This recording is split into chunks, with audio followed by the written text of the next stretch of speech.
আসসালামু আলাইকুম এভরিওয়ান। প্রথমে আমার সালাম নেবেন। তো কেমন আছেন সবাই? শুভ সকাল সবাইকে। তো সকাল সকাল দাদা চলে আসছে নামাজ পড়ার পর পর পানি নিতে। তো যারা শুয়ে আছেন তারা কিভাবে বুঝবেন যে আবহাওয়াটা কীরকম। তো আমিও চলে আসলাম দেখতে কত দূর হয়েছে পানি নেওয়া জমিতে।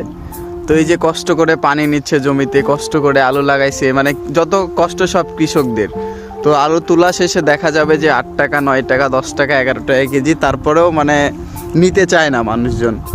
তো কি অবস্থা, কেমন আছেন সবাই? আর মূল কথা হচ্ছে যে আজকে এত পরিমাণ ঠান্ডা, মানে গতকালের চাইতেও আজকে অনেক বেশি ঠান্ডা। এমনকি কুয়াশা পড়তেছে বৃষ্টির মতো করে। তো দাদা, তোমার কেমন ঠান্ডা লাগছে? খুব ভালো ঠান্ডা লাগছে। খুব ভালো ঠান্ডা লাগছে। তো এত পরিমাণ ঠান্ডা মানে আপনাদেরকে বলে বোঝাতে পারবো না। যারা শুয়ে আছেন তারা তো বুঝতেই পারবেন না, আর যারা কষ্ট করছে তারা তো ঠান্ডার সম্মুখীন এখন বর্তমানে।